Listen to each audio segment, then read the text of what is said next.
Hey kids, you like vampires? Me too. Like sucking blood?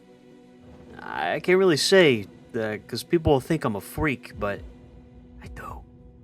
You like survival crafting multiplayer games with bosses, spells, and killing and vampires? That's crazy. Me too. Hey everybody, how you doing? It's Tony. Long time no see. Today, I'm going to talk about V-Rising, one of my favorite games of the current market. But before I begin, I'd like to remind everybody to like the video and subscribe. It's free, and it helps with the video. I also have a Discord and a Twitch channel that I stream on every Tuesday through Saturday. Both links are in the description below. Now let's begin. Have you ever had a game come to early access and your love for something in general just sells it to you quickly? Yeah, that's me with V-Rising basically. This game came into early access a couple years ago, and now it's in its 1.1 patch, and me and my friends are 2 bosses away from beating it on brutal difficulty, which was introduced in the release of patch 1.0. I've always had a ever-dying love for vampires growing up, not whatever those are. You know, the scary monsters to the elegant but deadly-looking vampires you could never tell from a distance. I've always loved them. Me and my friends saw this game come onto our Steam pages and we bought it. We fell in love with it so fast with how its gameplay was. The premise, from what I can understand and remember, is all the vampires are wiped out of existence and we're the last remaining ones seeking vengeance on those who wronged us, leading up to the final fight with the man himself, you know, Dracula. I already love survival multiplayer games, and I've played so many that I just can't count anymore. But some of my favorites range from 7 Days to Die and Project Zomboid, to name a few. But I can't remember a vampire-inspired one, and this game just nails it on the head.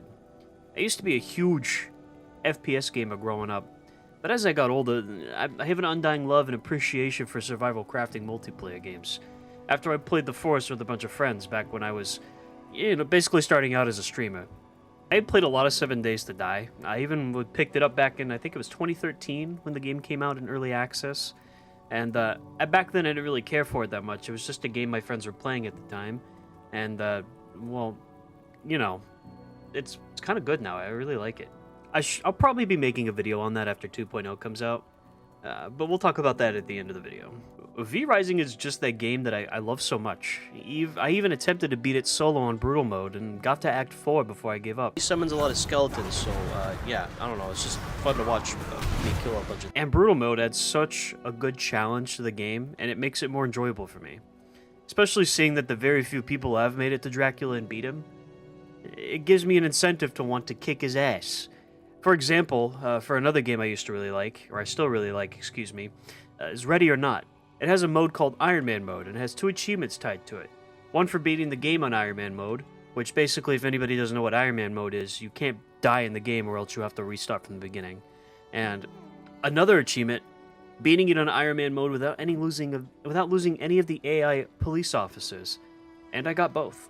Being below that 1% mark is just awesome for me as a gamer, and I don't know why. So I like to gloat about it a little bit.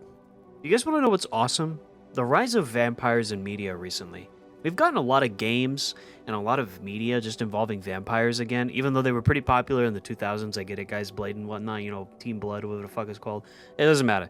We're getting more vampire-inspired games and shows right now, and it's a good time to be a vampire fan in the good year of 2025. All right? I'm still waiting for Vampire the Masquerade 2. Like, come on, just give it to me already. I want to play a really cool vampire game. I like the first one a lot.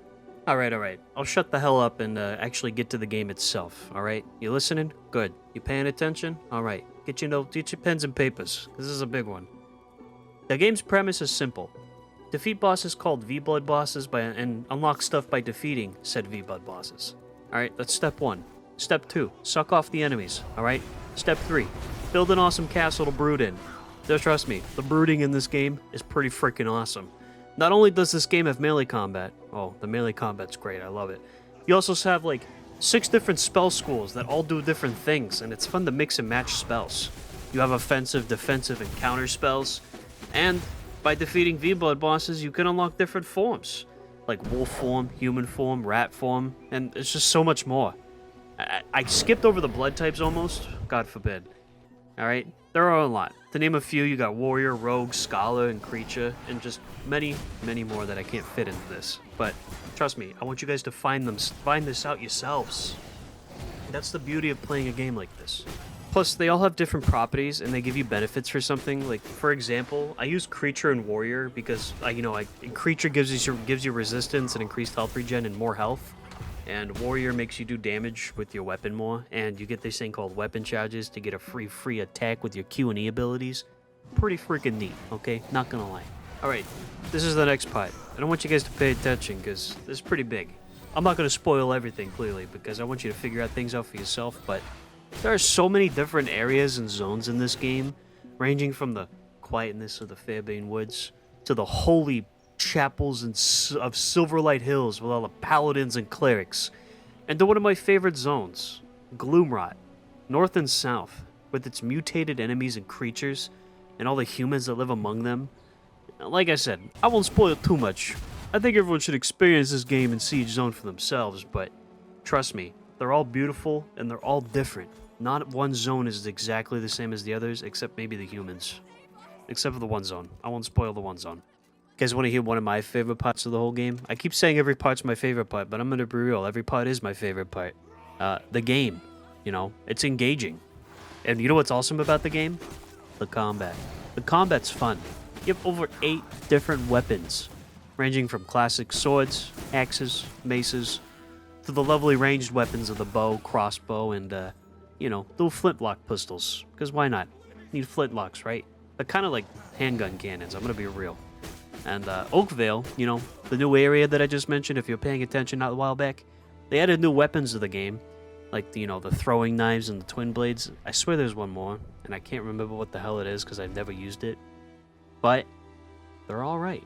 I haven't used them enough to give them a proper, they're better than this and that, but I think every weapon excels at something. So, if you like something, I'm guarantee you there's a weapon that you'll enjoy in this game. Now, let's jump to the best part of the game, alright? I know I said every other part was my favorite part, but let's talk about the very best part of the game. Alright, you listening? It's building your fucking castle. Building your castle is probably the best part of the game, aside from everything else I previously mentioned, alright? Let's be real. You can make multiple story castles, and each room having their own aesthetic to them if you want to, min-max your crafting and refinement, because each room has its own floor type, which is weird to say. You put different floors down, like you got workshop flooring, alchemy flooring, jewel crafting flooring, and whatnot. And what they do is, they reduce the crafting and the refinement costs, and they increase the speed of which things are being crafted or refined. I love this system. Everything about the castle system is just mwah. All the customizations you can do to your castle as well, with the paintings, the lights, the furniture. You can put a freaking fireplace down and put a chair in front of it, just sit there the whole time, not do anything. I do that 90% of the time while waiting for my friends to hurry up. Just everything about it. 10 out of 10. 100 out of 100. 1,000 out of 1,000. Infinity out of infinity. Okay, it's really good. And sometimes I just spend hours inside my castle just screwing around. You know what's also great about the castles? Later on down the line, actually, you know what? I won't spoil that for you guys. I think you guys should figure that out for yourselves. Now, I know what you're going to say. Tony, you sound like a freaking broken record. Alright, I'm 30 years old. I'm already a broken record, okay? I'm not even the broken record in a good way. I'm just old, alright? I'm practically dust at this point. Great, okay? Everyone, I know, alright? I'm a fucking 98-year-old dying old man, okay? Thank you. Anyways, the second best part of the game, truthfully, is the boss fights. And I think they're just so special in their own way, because they're all so memeable. All the boss fights are so funny, because a lot of the early bosses and some of the bosses that were added in the game when it came out only have one line, but they just repeat the one line in different tones. It's hard to explain.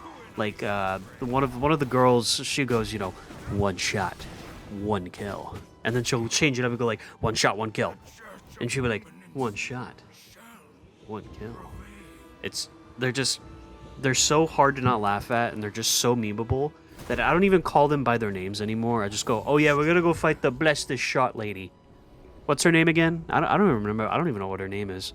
But on top of that, every boss fight's fun, and they're kind of challenging on brutal. Almost every boss has a new mechanic added to them, or They just, you know, do more damage. And they're all different in their own ways. A lot of them are kind of reused a lot. Not really, that's a lie. I'm just trying to extend the time of this this VA I'm doing. But even then, the new Oakvale bosses they added are really cool. One of them is invisible. Nice try, nice try. Hold on, I want you guys to play the game and figure it out for yourself, dude. Hold on. No. Nice try, Tony. But yeah, they're really unique and cool. And like I said in the at the start, if you guys were paying attention, you better been paying attention. You better be listening to this part of the video right now. Every single second, you better been paying attention. All right? I can't wait to get to Adam the Firstborn and Dracula, since apparently they're the hardest fights on Brutal, and I'm super excited to do it, dude. I can't wait. I know I've been kind of like going through this pretty quickly, but there's just so much I want everyone to experience for themselves that I don't want to spoil everything for you. But the last thing I do want to mention is the music. The music for this game, especially Fairbay Nights, is... I hum that song all the time to myself. The music and everything about it is just so damn good. I think every game has two selling points for me, and that's how the game plays and how the music fits. And if I find myself looking up the music on YouTube and listening to it casually, then the game's won. The game has fully gotten me, and V Rising is one of those games. The music in some of the zones is just so good and so phenomenal that I don't think I can justify it just by playing some clips. But I will show you my favorite track, which is Fairbay Nights. I'll play a little bit of it. It's just... it's so peaceful, is the good word for it. It's a very good peaceful bit.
Guys, how many more things do I have to prove to you to say that V Rising is just such a good game? Like, I really highly, super recommend everyone check it out. Please. The new Oakvale zone, the new bosses, the new blood types, the new resources, everything like that. The game is just so good. Like, it's super good. Right now, the game is currently $34.99 at the time of writing and recording this video.